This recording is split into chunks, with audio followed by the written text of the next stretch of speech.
Well, NATO appears barreling towards World War III. This after President of Russia, Vladimir Putin, offered up a peace agreement, which NATO, unceremoniously crapped all over. Now, Viktor Orban, the Prime Minister of Hungary, warning all of us that, yes, in fact, NATO is moving to expand, building 3 additional bases, and plans to push us into full-blown war with Russia. Watch. A NATO úgy akarja segíteni Ukrajnát, hogy létrehoz egy úgynevezett NATO-ukrán missziót. Ez azt jelenti, hogy a NATO fogja koordinálni az Ukrajnának adandó fegyverek átszállítását, létre fognak hozni 3 nagy támaszpontot, ahol átadják a fegyvereket Ukrajnának, de még itt NATO országok területén, Lengyelországban, Szlovákiában, Romániában. Mi erre nem vagyunk hajlandóak. Szerintünk, ahol fegyvereket adnak át, az katonai célponttá válik az ellenség nézőpontjából, és ott bármi megtörténhet. És tehát az ukrán misszió azt jelenti a NATO felől, hogy létrehozza ezeket a fegyverkoordinációs átadási pontokat. A második, hogy a NATO tagállamok pénzt dobnak össze, hogy támogassák Ukrajna katonai erőfeszítéseit, és harmadrészt pedig kiképeznek ukrán katonákat. Van egy vita, hogy a saját területükön vagy Ukrajna területén, de a lényeg, hogy a frontra menő ukrán katonák kiképzésében közvetlen szerepet vállalnak. Most Magyarország ebben nem akar részt venni. És ezt a problémát kellett megoldani. Nyilvánvalóan van rajtunk egy óriási nyomás. 31 tagállam tol bennünket bele, hogy úgy, ahogy ők, mi is álljunk át a béke oldaláról, a háború oldalára. And he's not the only one. We have Serbian President Vucic also saying the very same thing, that war with Russia will start in about 3 months.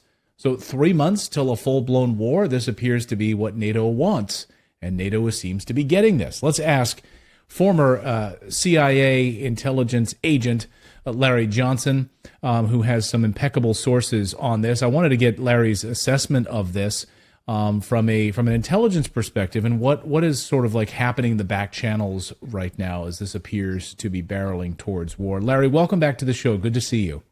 Hey, Clayton. Great to be with you, man. So, we see Putin put out this peace proposal the other day, and NATO just immediately just stepped all over it. No, we're not going to be giving back this land. This is not going to happen. And it appears that the only solution from NATO's perspective is like a surrender of Russia, which is not going to happen. So what do you think is happening right now, sort of back channels, to maybe prevent World War III, or are we heading towards a full-blown World War III? With respect to your last question, yes, that's where we're headed. Putin he's playing a game of poker with the West, and the West doesn't realize it's not holding any cards. So when you go back and look at the negotiations that took place in March of 22, Putin at that point was willing to let Luhansk and Donetsk stay within Ukraine. That was then. The West, as you correctly noted, crapped all over that, told Zelensky to back out of that. He did. So they didn't get that deal done. So now here we are. Putin has put a new deal on the table. Okay, this deal now says, all right, we're going to keep Donetsk, we're going to keep Luhansk, and we're going to keep Kherson and Zaporizhia. But come to the table and talk. We'll everything else is open. Notice what wasn't on that list: Odessa. So Putin has left Odessa in play for them, giving the West and Ukraine an incentive to save something of Ukraine. And what did the West do? Once again, as you said, crapped all over it. Okay, they missed this opportunity. Next stop, Odessa and Kiev. So the Russians are prepared. They recognize they are at war with NATO. They're not just fighting Ukraine. And Putin made that very clear last week when he spoke before the foreign ministry. And I was in Russia for the St. Petersburg International Economic Forum a week and a half ago. And it was during that week, on Monday, that I think it was Monday, June 4th, June 3rd, there was a decided shift in what both Vladimir Putin was saying, what Foreign Minister Lavrov was saying, and Deputy Foreign Minister Rybkov was saying. They were making it very clear that the West was playing with fire, and that Russia was not going to sit back and be a punching bag. That was their bottom line. And so it's up to the West to figure out what it's going to do. The Russians are prepared to go to war. And here's the real problem. The West is delusional. It's out of touch. It believes its own advertisements. And it's in the self-delusional state where they've convinced themselves that Russia is weak, that the only reason Russia's hanging in there is because of China. And so what the Russ really wants to do is go after China, as you saw Jens Stoltenberg, the head of NATO, say just today. They want to fight China. These guys are like a drunk in a bar that's out of control, wants to fight everybody. And like that drunk in the bar, incapable of throwing a punch. It's really disturbing, and Viktor Orban doesn't want to be a part of it, it appears, the Prime Minister of Hungary, as we just played that sound from you. And here he's laying out exactly what he's being told from a NATO perspective. I mean, this is kind of amazing. I mean, here you have a NATO member saying NATO wants to expand, added 3 additional bases, and they want full-blown war with Russia, and we don't want to be a part of it. I mean, I've never seen anything like this happen before. Right, and Slovakia is saying the same, and Turkey. Now, that's the key one, because the Turks weighed in last week, said, okay, hey, we want to be a part of BRICS. We're tired of getting stiffed by the Europeans for 25 years. We've been trying to get into the EU for 25 years, and they keep, giving us the finger. Right. And now Turkey said, okay, we're getting to BRICS. And the Turks told the rest of NATO, hey, if you get into war with Russia, count us out. Why is that important? Turkey represents the second largest military force in NATO.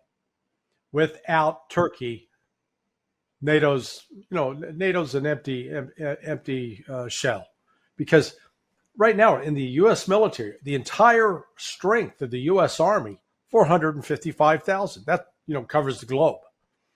Russian military is 1.3 million. Normally, any army that's going to get in an offensive action against a defending foe, in this case, Russia would be the defending force, needs a 3-to-1 advantage. Well, do the math. They got 1.3 million. That means you better be going in there with about 4 million folks. They can't even meet the recruiting goals in the United States. The only way they're meeting the recruiting goals now, they lowered, last year they wanted to recruit like 70,000. They missed it. This year they're saying, yay, we're making our goal. Because they lowered the number to 55,000, okay? Right. This is how they play. Yeah. When you're lying to yourself like this all the time, and you don't even recognize you're lying to yourself, that's a sign you're in trouble. And, of course, we learned now the House of Representatives pushing forward with this move to make mandatory registration for service members, men 18 to 26-year-old in the United States into selective service. So as part of a national draft age. So this is really, really scary. I mean, and you heard the Serbian President Vučić also saying that in about 3 months, this is when they're going to war. Like, they're privy to this information, whether through intelligence sources or not. I mean, what from your intelligence sources, when you hear Vučić say something like 3 months, that's when we're heading to war with Russia, or NATO is heading to war with Russia, do your alarm bells go off? Or are you able to confirm, deny anything like that on your side? Well, from the rhetoric standpoint, in terms of what they're saying, not just what Orban's saying, but what Stoltenberg is saying, what members of Congress are saying, yeah, I think that's the direction we're headed. But here's the problem. Behind that talk, it's easy to be, tough talk and the bombast and the belligerency. But that means you got to put in place, under the U.S. military, let's call it JOPS, the Joint Operations Planning Execution System. There's a thing called the tip fiddle.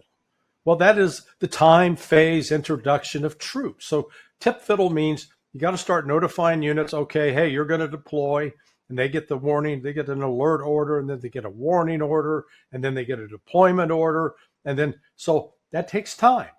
Right. I know, for example, on the Gulf War, in the war that started in 2003 in Iraq, that whole process started a year out.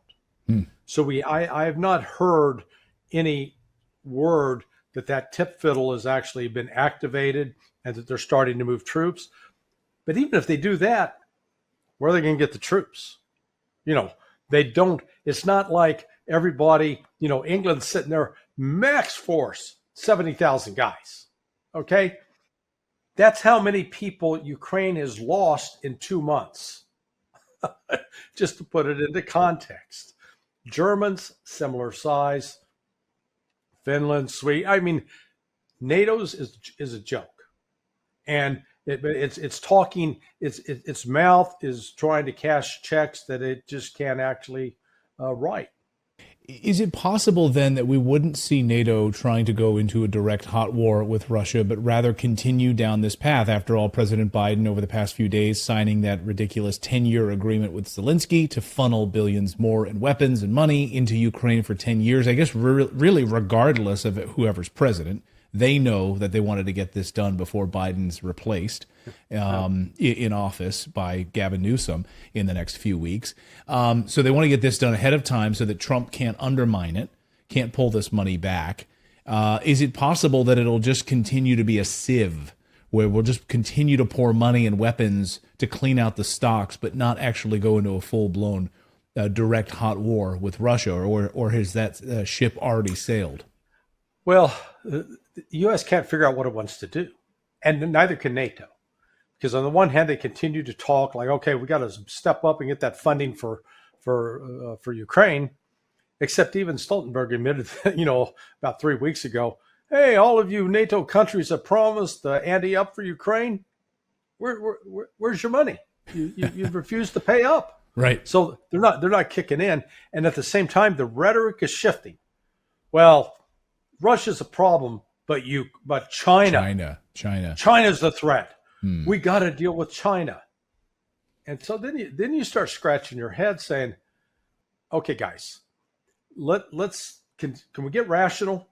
Right now, we got a U.S. aircraft carrier task force in the Red Sea. And they can't stop the Houthis, for God's sake. These guys are wearing sandals and carrying curved daggers and throwing missiles at us, and we can't stop that. But by God, we're going to take on the Chinese. And while we're at it, we're going to fight the Russians. Okay, get the bottle away from them. Take the syringe out of their hand. It's like a degenerate drug addict. Yeah. They are completely divorced from reality. And, it's one thing to talk about it, but it's the other thing to do. Yeah. And here's the reality is the ability of the United States to do is extremely limited, particularly in this year where you've got a presidential election. Do you think all the young people are lining up going, good Lord, I never thought about enlisting, and being drafted is a great idea. Plus they're taking away my TikTok. I can't wait to vote. Right. I can't wait and you're going to send me to fight China? Yeah, sign me up.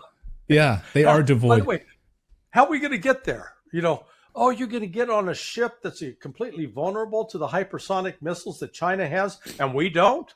Oh, yeah, that makes sense. Yeah, get on an aircraft carrier.